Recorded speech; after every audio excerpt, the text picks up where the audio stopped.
Good afternoon, everyone. Thank you again for being here. We've been taking advantage of these briefings each day to brief the public with updated information and to really give our leaders a chance to address ongoing concerns that we're seeing in the community. At this time, before we get into our briefing related to the data, I want to call up the mayor. Mayor Walsh. Great. Thank you, County Executive, for continuing to provide this platform for us to share important information. Today I want to talk about social distancing and the importance of it. You've heard the County Executive talk about it every day. You've heard me talk about it. Good news, bad news. Good news is most people are listening. There are indications of that all around us, from going out in the streets to even our crime statistics. Crime is down. So I want to start with the positive. Most people are listening, and I want to thank those individuals. Some are not.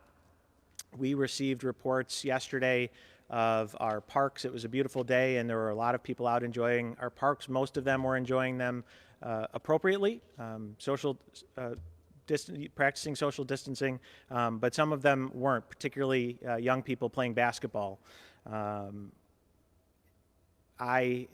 We explored a few different ways in which to address it. I'm glad I have a good deputy mayor that gives me good advice, because my first reaction was to go up to the parks myself. Well, actually, I asked the deputy mayor to come with me, and she quickly reminded me that the kids probably weren't going to listen to me. So that was good advice. So we ruled that out. Then we considered whether or not that's something that we would want to call the police for. And I think we would all agree, despite the fact that crime has been down the past couple weeks, that our police officers have more important things to do than ask kids, or anyone for that matter, to follow the rules. If it comes to that, the police department's prepared to go there, but we don't want it to come to that, and we don't think it has to. Ultimately, we decided to take down the rims on the basketball hoops. Unfortunate, but necessary. Our skilled trades have been out all day doing that, and will continue to until they are all down. So I want to reiterate that while our parks are open, all of our facilities, all of our equipment is closed for use, and we expect that everyone will follow those rules. That includes our golf courses. The state has given direction that some golf courses can remain open under certain conditions, but our golf courses don't open until May 1st every year, so that's no different this year. So we don't want anybody out on our golf courses. If LeBron James and Tiger Woods can take some time off, so can you. Your game won't suffer too much. We are looking at other ways, understanding that not everyone is going to listen to me to get the word out. We did the county executive and I did a public service announcement with coaches Boeheim, Babers, and Hillsman, which we're going to be pushing out. We're looking for other individuals in the community that can speak to different constituencies and make sure we reinforce that message. People's lives are at stake, and everyone needs to take this very seriously. With that, I want to take this opportunity to introduce someone who we all listen to, Pastor Darren Jaime from People's AME Zion Church, to share a little bit more about the importance of social distancing and following the rules. Pastor. Thank you, Mayor. Thank you, County Executive. I'm here today just to talk a little bit about social distancing, to help us understand the importance of social distancing, because social distancing in its best continues to help to flatten the curve. But in addition to talking about social distancing, I also want to talk about medical distancing, because there are some people who need to get tested. And we want to encourage people who need to get tested to get tested. If you show symptoms, if you show signs, we want to make sure that those persons are going and getting tested. Particularly in communities of color, there's the opportunity for higher risk and vulnerability. Many times in communities of color, you have people who are disproportionately affected, COPD, asthma, high blood pressure, those things. and they're at higher risk. And as our hospitals continue to fill as we get towards the curve, we want to make sure that people have the best chance of recovery. And so we want to encourage as many people as can and will that show the signs, show the symptoms, to get tested and to come forward. There is medical help out there, and there's a great amount of doctors and nurses who are doing great jobs in order to be able to help. So social distancing must continue, but we also want to make sure that we're continuing in the area of not following medical distancing. We want to follow the advice of our doctors, and if we know something is not right with us, we either stay home, we call the doctor, get checked out, and hopefully that we'll be able to flatten the curve together. Thank you. At this time, I would like, we've talked a lot about various scams that may be going on in the community, and that how the government doesn't call you and ask for your social security number, but Sheriff Conway has been dealing with this for a period of time, and I want to call up Sheriff Conway to give some words and brief us on some of the things that our sheriff is seeing. Sheriff?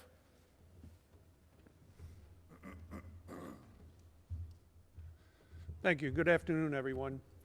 I welcome the opportunity to come here and explain a few things, try to clear up some situations, some continued misinformation out there as it relates to public safety, and then also try to answer any questions that you may have.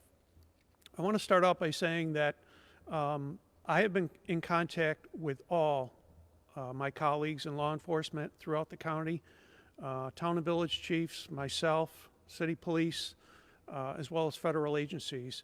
And as recently as yesterday, we had a phone conference, which we are doing on a regular basis now. And the real purpose of that conference was for all of us to have a uniform message when it comes to not only policing, but public safety as we move forward in this situation. And I can tell you, as you've heard me say before, we have an excellent working relationship in Onondaga County and actually central New York when it comes to law enforcement as far as cooperation, and that is bearing fruit right now.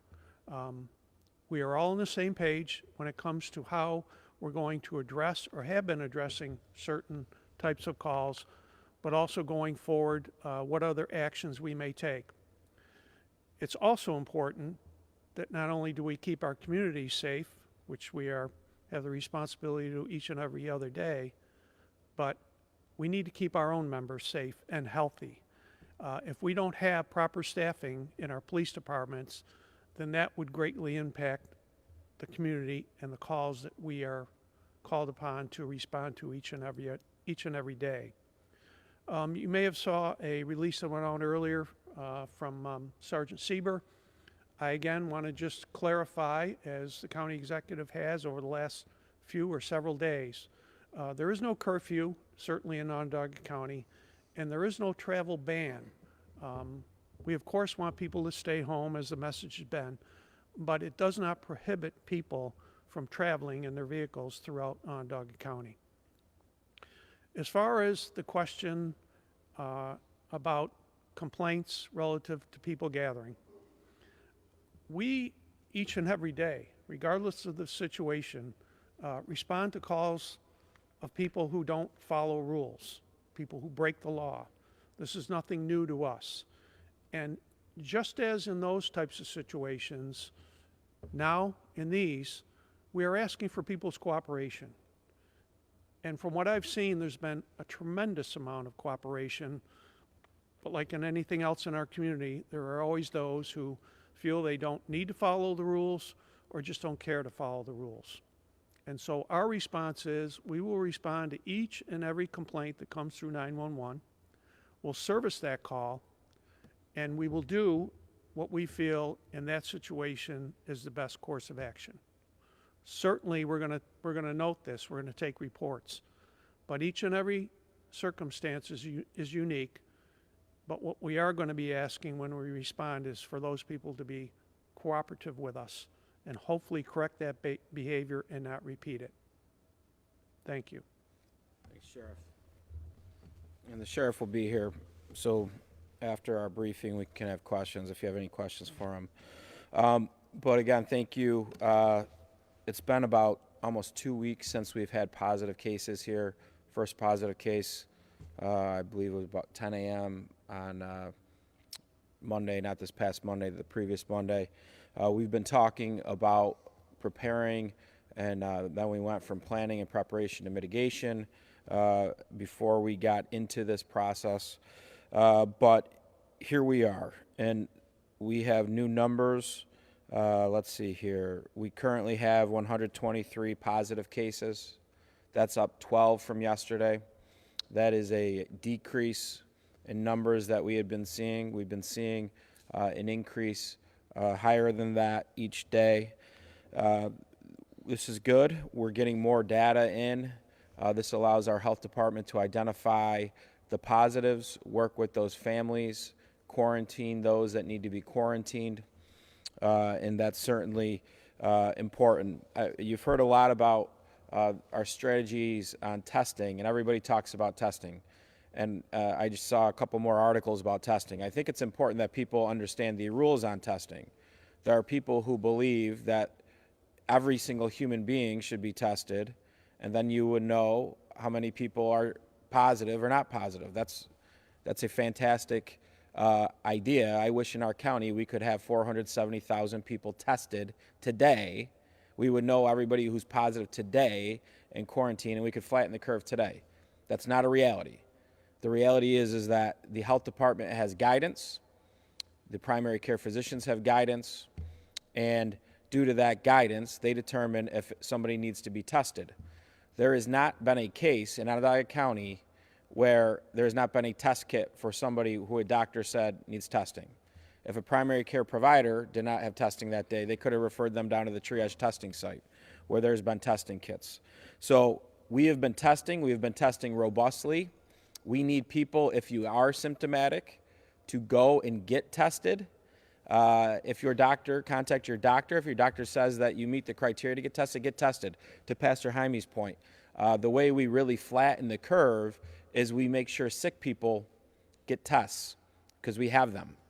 Let's break down the data of who we have. Out of the 123 cases, we know that 10 of them are contacts. That number may increase with the investigations into our new cases. What are contacts? Those are most likely family members, people who live within the same house, or people who are in a quarantine that had a direct contact with the individuals. We have 64 females. We have 59 males. We have 5 individuals under 19. These are all teenagers. There are no children in that number. We have 30s in their 20s, 30 people in their 20s. We have 16 in their 30s. We have 19 in their 40s. We have 22 in their 50s. We have 16 people in their 60s. We have 12 in their 70s. And we have 3 in their 80s. We have 18 individuals that are currently in the hospital.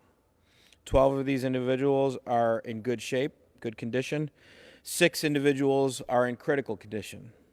We've had 2 people who have been in the hospital but have been discharged, and now they're back home. That does not mean that they are COVID-19 free at this point. That just means they are no longer necessary to be in a hospital. They're feeling better. They're back home. We have 349 plus people in a mandatory isolation and quarantine. When you add that in together with our positive cases, we have well over 400 people that are in quarantine. 28% of our residents that are tested positive are under 30. 41% of our residents are under 40. 57% are under 50. 75% under 60, and then 25% are over 60. Our geographical breakdown: 42, City of Syracuse; 18, Town of Clay; 13, Town of Cicero; 11, Town of Salina; 8, Town of Camillus; 6, Town of Manlius; 6, Town of Onondaga; 5, Town of DeWitt; 4, Town of Pompey; 3, Town of Lysander; 3, Town of Skaneateles; 1, Town of Geddes; 1, Town of Lafayette; 1, Town of Spafford; 1, Town of Van Buren.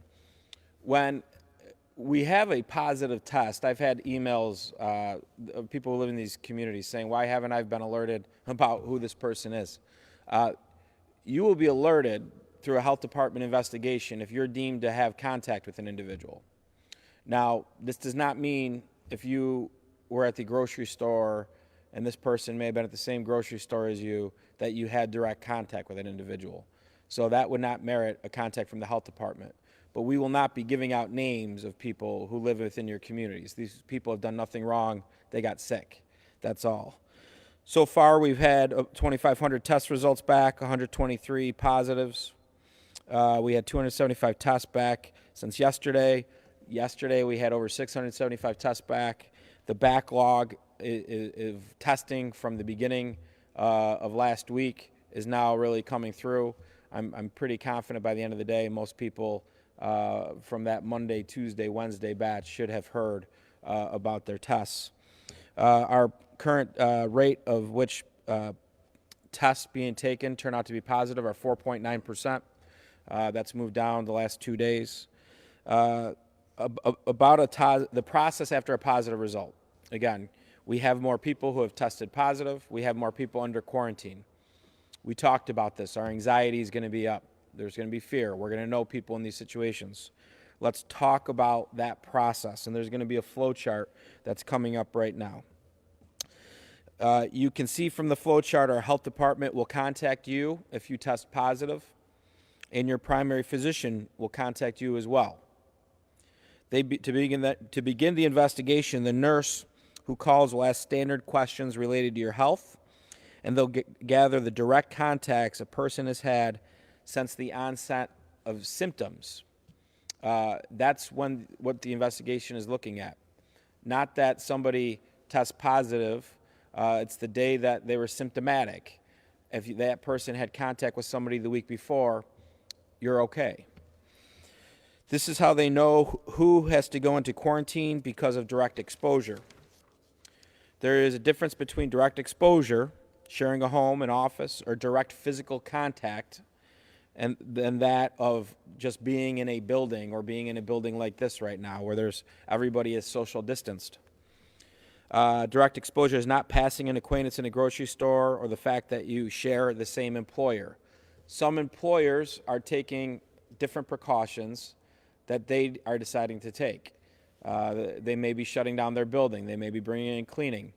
Not all of this is done at our health department's recommendation. This is their decision that they make. Our health department does our investigation, and we identify everybody that we believe should be in a quarantine, and we are certainly very cautious with that. We always are on the side of caution with that.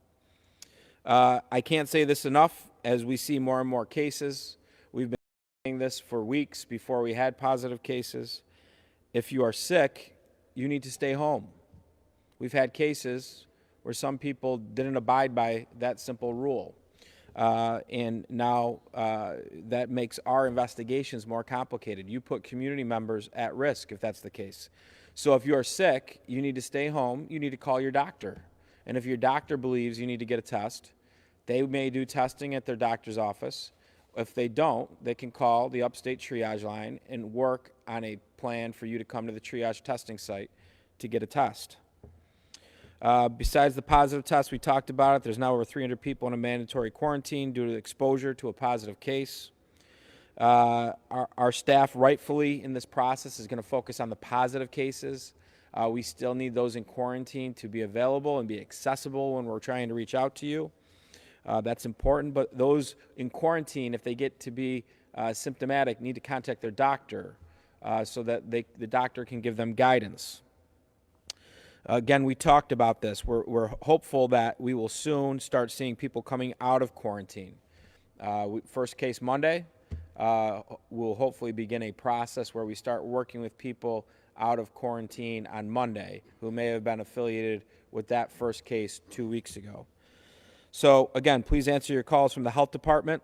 Keep your doctor informed.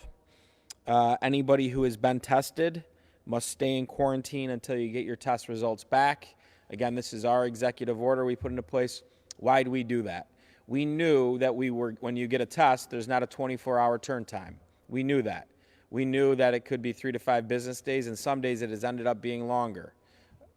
So we put this order in place so that people are staying home. They're not potentially spreading whatever illness they may or may not have to anyone else. I know a lot of people are getting tips about potential specific cases. The way the process works is that unless there is a gap in the investigation of the health department, we are not going to put out a release for help. When we do have a gap, or there's a period of time where we don't know, or there's a question if we don't know who this person has been in contact with, certainly we're going to put out information. We're going to seek the public's help. We're going to ask the public if they were in that building during those hours to come forward so that we can make sure you're being talking to your own doctor or our health department if they have questions for you. The mayor talked about social distancing. Pastor Jaime talked about it. I've talked a lot about it. Certainly, we don't ever want any age group or demographic to feel like we haven't been lecturing them at this podium, so let me just lecture our teenagers. Leave mom and dad alone. You're not allowed to go outside, okay? Mom and dad are getting stressed, and I understand you're getting stressed as well. You wanted school off. We gave you school off. So unfortunately, you're stuck home with your siblings and mom and dad. So again, we want to thank parents and everybody. The safest place is for you to be at home.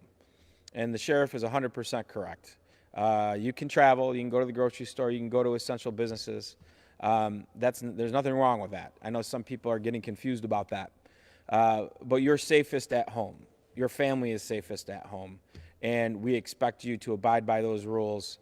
And the teenagers and the tweens who are driving mom, dad, and all their loved ones nuts about trying to hang out with your friends, we got to tough this out a little bit longer. Let's look at this, a couple things to run through, some important phone numbers and websites. Certainly, these numbers are important. The Upstate Triage Hotline, that's the number if you want to talk to a professional about testing at our Triage testing site, 315-464-3979. Senior healthcare worker and adult nutrition line. Again, we're expanding this. I just had an individual who didn't meet the senior qualification by age, but he had an impairment. He emailed me. He was upset that he couldn't get a meal. We made sure he's getting a meal tomorrow. So if you have a challenge in your life, if this line is there, we're trying to help all of our vulnerable. 315-218-1987. Daycare, we have daycare slots available. We talk about this every day. This has been very useful for keeping our first responders, our essential businesses, and our healthcare community at work where we need them. Daycare, 315-435-1220. If you're in a bind, we have slots available for you. You can call that number with child, and then we will help get an appropriate slot free of charge during this period of time. Donations of PPE. This is emergency medical equipment. If you're a business that has these are the masks.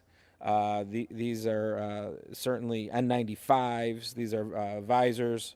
Our law enforcement officers need these.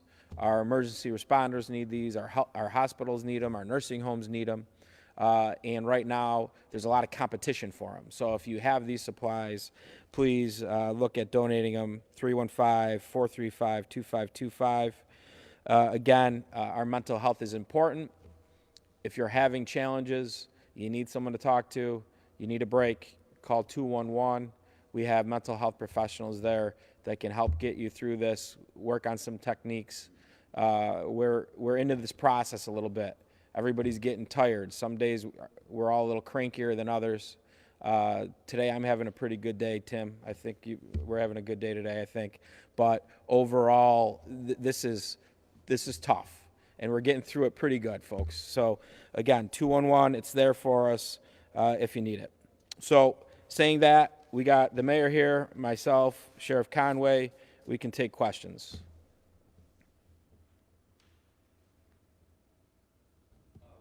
Yesterday, you talked about there might be a need to make an example of someone about social distancing, and has there been any need to issue a citation or make an arrest or anything like that? We get the 911 data, Tim, and we had 50 calls related to social distancing complaints. The sheriff has his jurisdiction that he works with, and then he helps complement other jurisdictions. So we'll call him up in a minute to talk about this. But the reality is our law enforcement's going to be in a position where they're going to make a judgment call, right? The mayor's got his SPD. They're going to be in a position where they're going to make a judgment call. I think certainly there will be a point where there will be an egregious situation, whether it's somebody hosting a very large house party or a business operating off hours, and there's many people at that business, where I'm sure the law enforcement community is going to, whether it's issuing a ticket or whatnot. We're working with the district attorney's office on the various executive orders, what they mean, so the law enforcement partners they know they have all the information and they understand all the tools that are available. Sheriff, is there anything you want to add to that?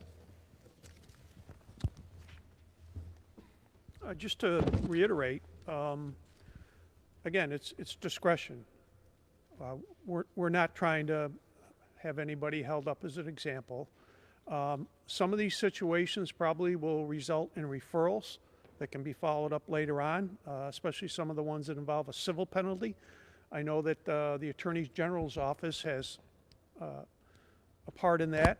We've also talked internally and gotten some guidance as far as the criminal side. It appears that a section of the criminal nuisance penal law would apply in some situations, but we have to look at each and every one of these as their own situation.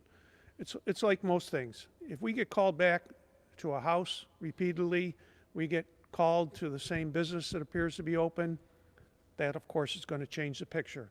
But we're looking for cooperation. We're not looking for confrontation. But of those 50 911 calls, did any result in actual substantial breaking of social distancing or specifically referrals? My understanding is they resulted in warnings. Correct. Was that 50 since yesterday, or Yeah. since, yes? Yep, popular topic. Again, look at when we have these discussions, the reason why we are serious about this and why we're having this conversation is because we're trying to flatten a curve of a virus that is making people very sick, and we're looking out for their own well-being. If they get this virus, you can get very sick, and we have 18 individuals in the community that are sick enough to be in the hospital, which nobody likes to be in, and we have 6 of them fighting for their life. We aren't doing this and talking about this because any other reason than we want you to be safe. Mayor, can you speak to the Syracuse Police Department side of this? You mentioned deciding not to send officers to the parks where you can make a few tweaks before you get to that level. Right. But are they ready to actually go to a worst case where it's people continuing to gather? They are. They've issued specific guidance to their officers. They've communicated with the sheriff and other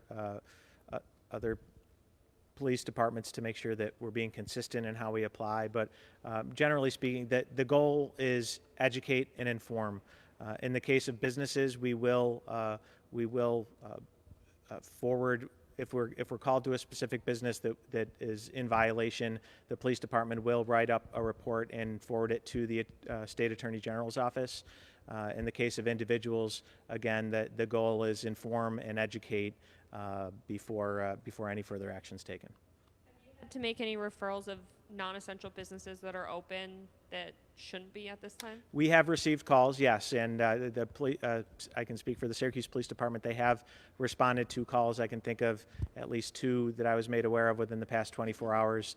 In both cases, they were addressed and the situation was resolved. But yes, it is happening. Can you talk a little bit about the governor pushing the date of schools to reopen back to the 15th and what you guys are planning to do, or if you talk to superintendents or anything like that? Yeah, we gave an executive order, I don't know, Mayor, what was it, a couple weeks ago, where we brought everybody in. We looked at the calendar. We looked at we used some data. At that time, it was hypothetical where we thought this could go, and we came up with a date of April 14th, right on there, right after spring break. I think it's a good call by the governor, and this gives everybody more time. And when you look at our curve right now, the majority of test results have come back in. Now we're working off really a 48-hour, a 2-day window with results. So our hope is that our curve starts to flatten. And if it starts to flatten, then what's the next step? How do you get it down? Well, you got to social distance, and you got to starve it, right? So having that curve, if we can get this curve to start to flatten, and we're going to knock on wood, then you starve it for the next 2 to 3 weeks. That puts you in the kind of April 15th, maybe a little bit later. But this gives the governor, gives districts more time to let the healthcare risk work itself out, and then you have time to pivot in there. That's what we've been doing on a daily basis. You continue to pivot as you get more data. So, districts got to continue to figure out ways that they can stay in front of their students and try to keep their students up to par. And hopefully we have a school year at the end of the year here. I know my children are desperate to go back to school at this point. In terms of that curve, how many people got tested yesterday at the triage site? Yeah, a little over 100, and then I think countywide, Tim, not all those are county residents, but I think Onondaga County we had probably between 125 and 150 people when you add in hospitals numbers to that yesterday. So we think we're between 300 and 400 tests for Onondaga County outstanding right now, which are all, for the most part, recent tests. So it's staying pretty flat at that 100 a day Yeah. level. For you or for Pastor Jaime, are you worried that there are people who are resisting getting tests when they have symptoms? I will speak for me, and then if Pastor Jaime wants to comment.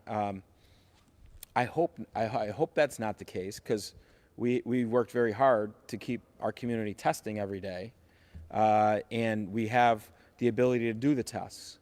Other parts of the state don't have the ability to do the tests, so they're putting very stringent rules on who can get tested, and in some cases they're saving tests for emergency responders and for healthcare workers, but that's not where we are. So I think, to the pastor's point, if people are sick, and you got to call your doctor, if not call the Upstate Triage line, they'll do an over-the-phone interview with you, and if you're deemed to fit that model or that mold where you should get a test, come get a test. I think at noon today, Tim, again, this was noon, I think we only had 30 people at the triage site. So that curve's flattened out for demand, and it looks like it might even start to go down a little bit more, which we hope is a good thing.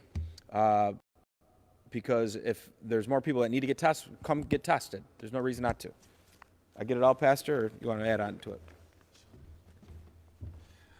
Hi, Tim. Just concerned about making sure that people do get tested. If you have to go call your doctor, call your doctor. If you need to make your situation aware, and let your doctor know what those symptoms may be. So there's slight concern, but overall, from what I've been hearing, people, if they feel it, they've been responding. Question. Would there ever be enough test kits available to test people who aren't showing symptoms but are in quarantine because they were directly in contact with someone who tested positive? Dr. Gupta and her team are working on a process for people coming out of quarantine, Andrew, what that looks like. We'll be able to talk about that probably tomorrow and or the day after, what that looks like. The reality is, if you look at the testing numbers in the state, the tests coming in from FEMA or the private sector, they've done over 60,000 tests in New York City, like 30,000 in Westchester, right? And massive amounts of testing, because that's where people are very sick. We've been able to test and test and test and test. I would be really disappointed if somebody's at home or going to work who might have symptoms and they're sick, and they just haven't gotten a test because they just feel like it's not necessary.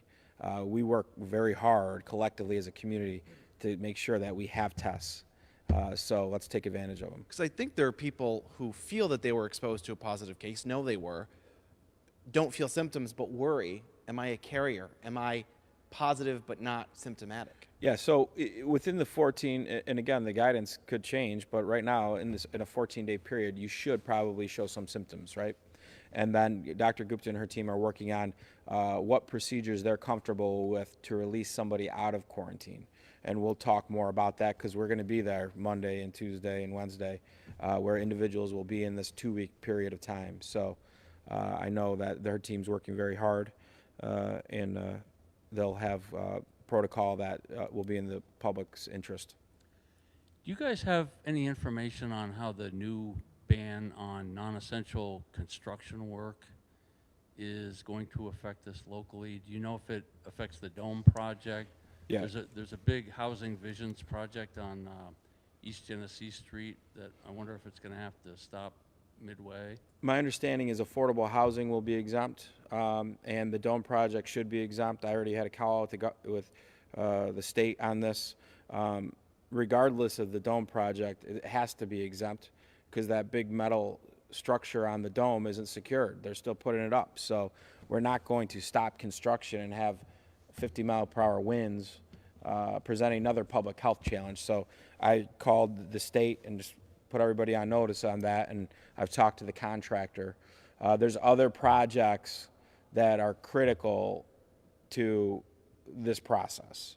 And if we have to work to get exemptions for those projects, we'll work with those construction companies.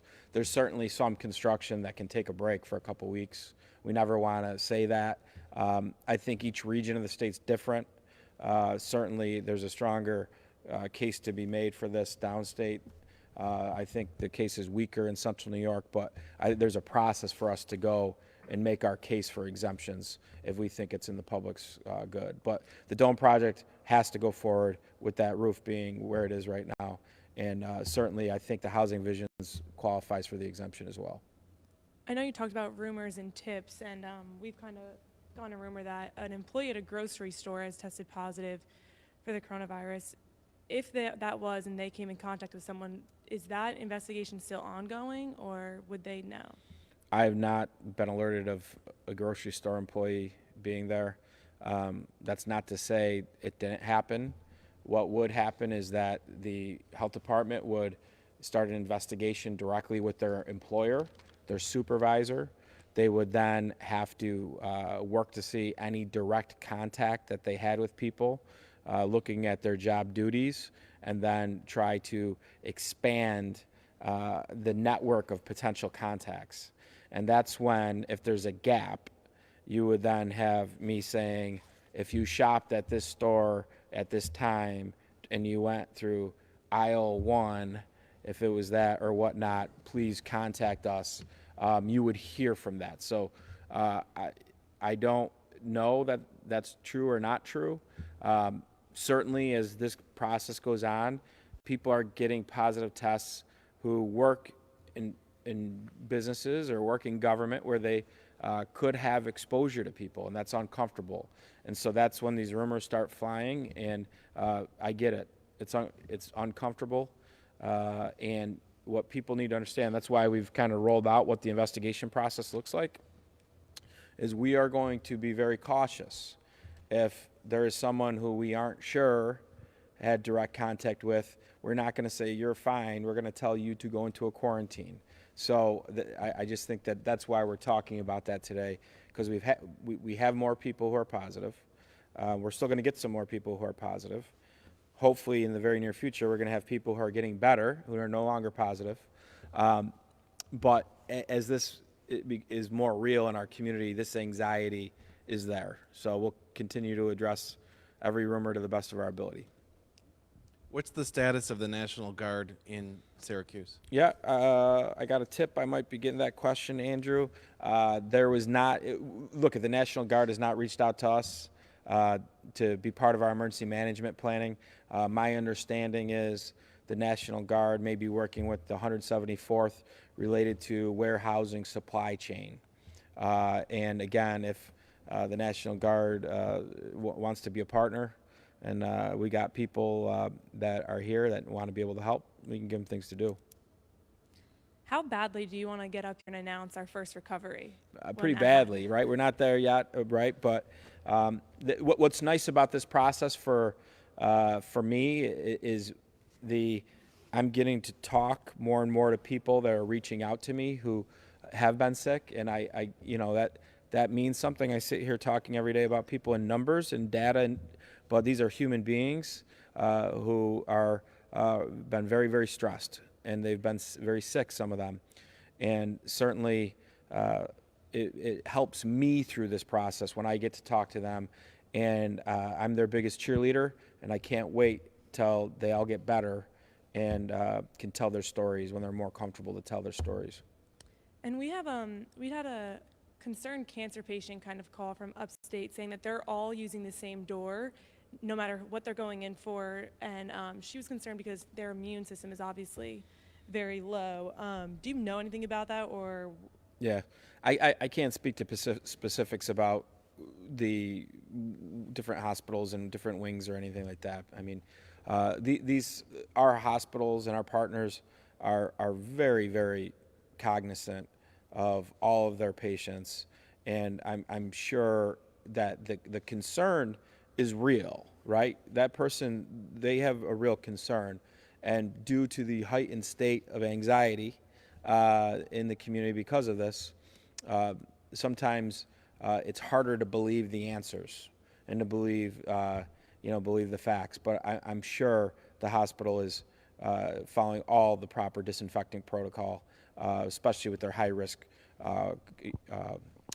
certainly patients. Are there any local manufacturers you can brag about who've specifically stepped up production of anything in the medical line, anything to help your emergency response? Yeah, so a couple different folks. Cascade, I think, has been reported on, looking at doing some visors. They make the lacrosse helmets. We've been talking to them a little bit. Certainly 1911 is doing some sanitizer. There's been some other sanitizer being done.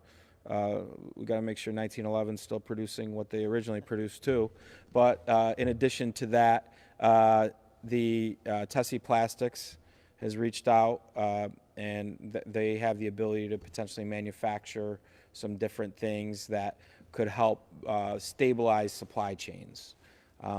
Right now, the supply chains for PPE is still complicated. It's not a 911 bell situation, but you're 4 or 5 bad days or busy days off from being a 911 situation. So to have a local manufacturer step into that arena and help out would make us very comfortable here.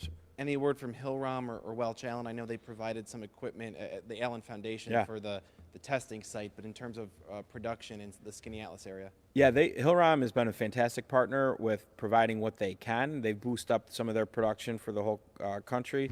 That's good. That's good for Hillrom here in Central New York, that this presents a business opportunity for them. They don't make ventilators and some of the current needs, but certainly having that relationship with the Allen family and Hillrom in all of their contacts in the medical space helps us better source different companies that do different things. Very lucky to have them. I know the backlog of test results is pretty much resolved, although we're still hearing from a few people who are waiting. And I got a very specific question from one who wants to know, if she goes 14 days and still has no result from her test, is she released from quarantine? My suggestion would be that she emails us directly so I can have Dr. Gupta and her team talk to her, and they can make that call.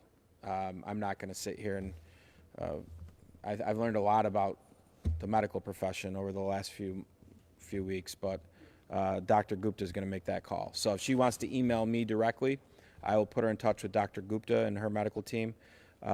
My guess is she will have a test result back before the 14 days. As you referenced, that logjam seems to have been broken, and everybody should have the results back later today, is what we've been told. And the community health center will continue testing through the weekend? Yep. And is the processing labs still, do they still take the weekend off, or do they now, My understanding is they're going through the weekend as well. they work through Yeah, the weekend too? So yes. it should be 24 to 48 hours Cor- from whatever day.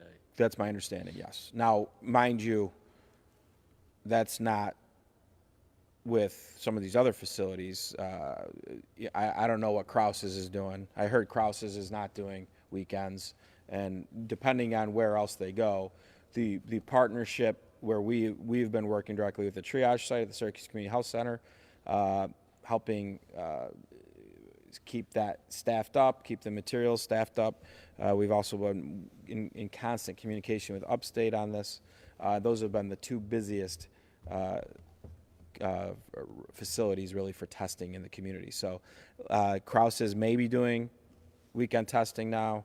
At one point they weren't. So it's different. And again, I've heard from someone today who went primary care provider.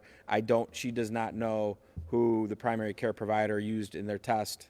Again, fifth business day, she's frustrated. I said, who is it? I can try to figure it out. She didn't know, right? So I'm getting these emails. I'm responding to every one of them. I want to help everybody we can. Our staffs are doing things they never thought they'd be doing. But that's what we do as a community to get through this. Mayor, could you speak to the loan program we announced last week? And now that the application process opened on Monday, how many applications have you gotten? Yeah, so the loan committee met today at noon. I haven't gotten an update from them yet, but at last count yesterday, they were at 30 applications. So of those, I'm not sure how many were approved. We'll get an update out, but it's going fast, and the feedback from my team has been that it's evident that those resources are sorely needed. So once we get through that, we're going to be looking at other resources. And the approval sounds like it's happening pretty quickly after applications. Yeah, the loan committee at least initially agreed to meet once a week. So again, they met, applications open on Monday. They met today at noon, and the goal is to have money out the door next week. We'll get an update out as soon as possible. Anything else? Just a couple of detailed data questions. The 18 in hospitals, that is like current today. It does not include people discharged. Correct. So there's 18 in the hospital. 2 people have been in the hospital, have been discharged, and there's 6 in critical condition. And the 349 in mandatory quarantine is in addition to the 123 with positive tests. Correct. Now, quarantines are tough. It's right now they're going up, but Monday they're going to start going down, right? So that number will be a little fluid, but yep, that's and Dr. Gupta and her team are still. They've received over in the last 36 hours, 30 plus new positive cases. So certainly that number will probably go up for tomorrow's briefing as they finish up different investigations. Certainly. The only other general question I'd throw out is the trend, the increase in cases, the increase in hospitalizations. Is there anything about it that is surprising to you or worrisome, or is that pretty much expected? No, I think the increase of cases represents the spike in testing last week. This is the timing, right? What I would hope we will see is that we will have a scenario where our results are now coming in 48 hours. Our percentage of 4.9% is a good percentage. If that percentage holds out, we're going to see the curve move up a little bit more, and then we're going to be at that 2-week period where some of our positive cases are going to get better. So even if we get some new ones coming on, we should have some ones coming off, and that curve starts to flatten. And so then how do we as a community get that curve to bend? And that's really the social distancing, and that's really starving out the contacts. Hopefully if we do that, our new cases are contact cases from our quarantines, and we'll have some of those, right? Some people were there, and then our contact cases come on and people keep getting better, and we start to see this thing bend, and then we can focus in at some point on what economic recovery really looks like. And that's something we're working on now, but that can't be the focus yet. The health has to be the focus until we bend the curve. For Mayor Walsh, LeBron or Jordan? Ooh. Ooh. Carmelo Anthony. Oh, even better. Homer. Even better. Honest, nimble. Oh, is it time? Okay. First of all, for your planning, my station is giving me the weekend off. So you're going to have to fill in and offer the good news without will. my question the next 2 days. Adrian will be here asking Okay. other questions. All right, Adrian. All right. But for today, what's the good news? So look, at one of the major concerns in the community over the last few days was I had many seniors reaching out to me about their Tai Chi class. And I don't know if you've ever seen Tai Chi, but I'm not going to practice it right here. Would you please? So we have worked in coordination with 100 Black Men, and there will be the senior Tai Chi class on Zoom. So Andrew, that is the good news. Thanks, folks.